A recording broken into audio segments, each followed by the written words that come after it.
ಹಾಸನ ಜಿಲ್ಲೆಯ ಮಲೆನಾಡು ಭಾಗದಲ್ಲಿ ಸತತವಾಗಿ ಸುರಿದಂತಹ ಭಾರೀ ಮಳೆಯಿಂದಾಗಿ ಸಕಲೇಶಪುರ ತಾಲೂಕಿನ ಶಿರಾಡಿ ಘಾಟ್ನಲ್ಲಿರ್ತಕ್ಕಂಥ ದೊಡ್ಡ ತಪ್ಪಲೆ ಬಳಿ ಭಾರೀ ಪ್ರಮಾಣದ ಗುಡ್ಡ ಕುಸಿತಾಗಿತ್ತು.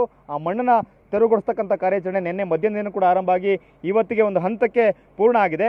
ಏನು ಈ ನಾವು ಬಲಭಾಗದಲ್ಲಿ ನೋಡ್ತೀವಿ, ಇದು ಈ ಸಕಲೇಶಪುರ ತಾಲೂಕು ಮತ್ತು ಈ ಮಂಗಳೂರು ನಡುವೆ ಸಂಪರ್ಕ ಕಲ್ಪಿಸ್ತಕ್ಕಂಥ ಶಿರಾಡಿ ಘಾಟಿನ ರಾಷ್ಟ್ರೀಯ ಹೆದ್ದಾರಿ 75ರ ಶಿರಾಡಿ ಘಾಟ್ನ ದೊಡ್ಡ ತಪ್ಪಲೆ ಅಂತಕ್ಕಂಥ ಒಂದು ಪ್ರದೇಶ ಇದು. ಕಳೆದ ಹಲವಾರು ವರ್ಷಗಳಿಂದ ಇಲ್ಲೇನು ಚತುಷ್ಪಥ ರಸ್ತೆ ನಿರ್ಮಾಣ ಕಾಮಗಾರಿ ನಡೀತಾ ಇದೆ. ಅದಕ್ಕಾಗಿ ಇಲ್ಲೊಂದು ಮಣ್ಣನ್ನು ತೆರವುಗೊಳಿಸಲಾಗಿತ್ತು.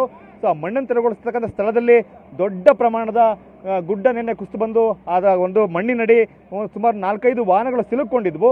ಸೊ ಆ ವಾಹನಗಳೆಲ್ಲವನ್ನು ಕೂಡ ತೆರವುಗೊಳಿಸಿ ಈಗ ರಸ್ತೆಗೆ ಆವರಿಸಿದಂಥ ಮಣ್ಣನ್ನು ಕೂಡ ಕ್ಲಿಯರ್ ಮಾಡಲಾಗ್ತದೆ. ರಾತ್ರಿ ಇಡೀ ಕಾರ್ಯಾಚರಣೆಯನ್ನು ಮಾಡಿ ಇಲ್ಲಿದ್ದಂಥ ಎಲ್ಲ ವಾಹನಗಳನ್ನು ಕೂಡ ಹೊರಗಡೆ ತೆಗೆಯಲಾಗಿದೆ.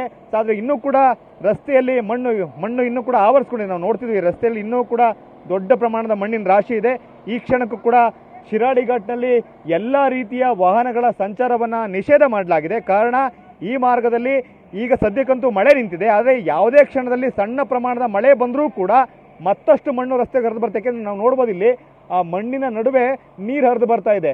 ಸೊ ಮತ್ತಷ್ಟು ಮಳೆ ಏನಾದ್ರು ಬಿತ್ತು ಅಂತ ಹೇಳಿದ್ರೆ ಅಲ್ಲಿರ್ತಕ್ಕಂಥ ಮಣ್ಣಿನ ರಾಶಿ ಮತ್ತೆ ರಸ್ತೆಗೆ ಜರುಗುತ್ತೆ. ಆವಾಗ ಕೂಡ ರಸ್ತೆ ಸಂಪರ್ಕ ಸಂಪೂರ್ಣವಾಗಿ ಬಂದ್ ಆಗ್ತಕ್ಕಂಥ ಆತಂಕ ಇದೆ. ಸೊ ಸದ್ಯಕ್ಕೆ ನಾವು ನೋಡ್ತಾ ಇದ್ದೀವಿ, ಈಗಲೂ ಕೂಡ ಏನು ರಾಷ್ಟ್ರೀಯ ಹೆದ್ದಾರಿ ನಿರ್ಮಾಣ ಮಾಡ್ತಿರ್ತಕ್ಕಂಥ ಏನು ಗುತ್ತಿಗೆದಾರರ ಕಂಪನಿ ಇಲ್ಲಿದ್ದಂಥ ಮಣ್ಣನ್ನು ದೊಡ್ಡ ದೊಡ್ಡ ಟಿಪ್ಪರ್ಗಳ ಮೂಲಕ ತೆರವುಗೊಳಿಸ್ತಕ್ಕಂಥ ಕಾರ್ಯಾಚರಣೆಯನ್ನು ಈಗಲೂ ಕೂಡ ಮುಂದುವರಿಸಿದ್ದಾರೆ. ಸೊ ಏನು ಸತತವಾಗಿ 15-20 ದಿನಗಳಿಂದ ಈ ಭಾಗದಲ್ಲಿ ನಿರಂತರವಾಗಿ ಮಳೆ ಸುರಿಯಿತು. ಸೊ ಮಳೆಯಿಂದಾಗಿ ದೊಡ್ಡ ಪ್ರಮಾಣದ ಗುಡ್ಡ ಕುಸಿತಾಗಿತ್ತು. ನಾವು ನೋಡ್ಬೋದು ಈ ಭಾಗದಲ್ಲಿ ಇನ್ನೂ ಕೂಡ 4-5 ಅಡಿಗಳಷ್ಟು ಆಳದ ಮಣ್ಣು ಇಲ್ಲಿ ಇದೆ. ಇನ್ನೂ ಕೂಡ ಇದು ಕ್ಲಿಯರ್ ಆಗಲಿಲ್ಲ. ಇದು ಅಲ್ಲಿವರೆಗೂ ಕೂಡ ರಸ್ತೆ ಇದೆ.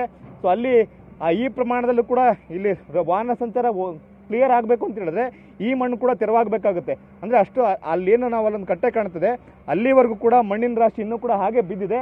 ಸದ್ಯಕ್ಕೆ ಪ್ರೈಮರಿಯಾಗಿ ಒಂದು ಸಣ್ಣ ಹಂತದ ಒಂದು ರಸ್ತೆಯನ್ನು ಮಣ್ಣನ್ನು ಕ್ಲಿಯರ್ ಮಾಡಲಾಗಿದೆ. ಒಂದಷ್ಟು ಇಲ್ಲಿ ಕೆಲಸ ಮಾಡಲಿಕ್ಕೆ ಬರ್ತಕ್ಕಂಥ ಕಾರ್ಮಿಕರ ವಾಹನಗಳನ್ನು ಓಡಾಡಲಿಕ್ಕೆ ಕ್ಲಿಯರ್ ಮಾಡ್ಕೊಂಡಿದ್ದಾರೆ. ಮತ್ತು ಇದೇ ಸ್ಥಳಕ್ಕೆ ಇವತ್ತು ಕಂದಾಯ ಸಚಿವರಾಗಿರ್ತಕ್ಕಂಥ ಕೃಷ್ಣ ಬೈರೇಗೌಡ ಕೂಡ ಭೇಟಿ ಕೊಡ್ತಾರೆ. ಯಾಕೆಂದರೆ ಈ ರಸ್ತೆ ರಾಜ್ಯದ ಪ್ರಮುಖವಾಗಿರ್ತಕ್ಕಂಥ ರಾಷ್ಟ್ರೀಯ ಹೆದ್ದಾರಿ. ಸೊ ಇದು ಇಲ್ಲಿ ಪ್ರತಿನಿತ್ಯ 20-25 ಸಾವಿರ ವಾಹನಗಳು ಓಡಾಡ್ತವೆ. ಸೊ ಇಲ್ಲಿ ಬೆಂಗಳೂರು ಮತ್ತು ಮಂಗಳೂರು ನಡುವೆ ಅಂದರೆ ರಾಜ್ಯದ ರಾಜಧಾನಿ ಬೆಂಗಳೂರು ಹಾಗೆ ಬಂದರು ನಗರಿ ಮಂಗಳೂರು ನಡುವೆ ದೊಡ್ಡ ರೀತಿಯ ಸರಕು ಸಾಗಾಟ ಕೂಡ ನಡೀತದೆ. ಸೊ ಹಾಗೇನೆ ಈ ರಸ್ತೆ ಬಂದಾದರೆ ಸಾಕಷ್ಟು ತೊಂದರೆ ಕೂಡ ಆಗ್ತದೆ. ಹಾಗಾಗಿನೇ ಹೇಗಾದರೂ ಮಾಡಿ ಇದನ್ನು ಸಂಚಾರಕ್ಕೆ ಮುಕ್ತಗೊಳಿಸಬೇಕು ಅಂತಕ್ಕಂಥ ಪ್ರಯತ್ನ ಕೂಡ ನಡೀತಾ ಇದೆ. ಸದ್ಯಕ್ಕೆ ಈ ಕ್ಷಣಕ್ಕೂ ಕೂಡ ಇಲ್ಲಿ ರಸ್ತೆಯನ್ನು ಸಂಚಾರ ಮುಕ್ತಗೊಳಿಸಲಿಕ್ಕೆ ಬೇಕಾಗಿ ಮಣ್ಣು ತೆರವು ಕಾರ್ಯಾಚರಣೆ ನಡೀತಾ ಇದೆ. ಸೊ ಇವತ್ತೇನಾದರೂ ಕ್ಲಿಯರ್ ಆದರೆ ಮಳೆ ಕೂಡ ಕಡಿಮೆ ಆದರೆ ಆವಾಗ ಮಾತ್ರನೇ ಇಲ್ಲಿ ವಾಹನ ಸಂಚಾರಕ್ಕೆ ಅವಕಾಶ ಮಾಡಿಕೊಡಲಾಗುತ್ತೆ. ಹಾಗಾಗಿನೇ ಸ್ಥಳ ಪರಿಶೀಲನೆ ಮಾಡಲಿಕ್ಕೆ ಖುದ್ದು ಕಂದಾಯ ಸಚಿವರೇ ಸ್ಥಳಕ್ಕೆ ಭೇಟಿ ಕೊಡ್ತಾ ಇದ್ದಾರೆ. ಭೇಟಿ ಕೊಟ್ಟ ಬಳಿಕ ಮಳೆ ಪ್ರಮಾಣ ಕಡಿಮೆ ಆದರೆ ಆವಾಗಷ್ಟೇ ಶಿರಾಡಿ ಘಾಟ್ನ ಸಂಚಾರಕ್ಕೆ ಅಲ್ಲಿ ಶಿರಾಡಿ ಘಾಟಲ್ಲಿ ವಾಹನ ಸಂಚಾರಕ್ಕೆ ಅವಕಾಶ ಸಿಗ್ತಕ್ಕಂಥ ಸಾಧ್ಯತೆ ಇದೆ. ಕ್ಯಾಮರಾಮನ್ ಮಹೇಶ್ ಜೊತೆ ಮಂಜುನಾಥ್, KB, TV9 ಹಾಸನ.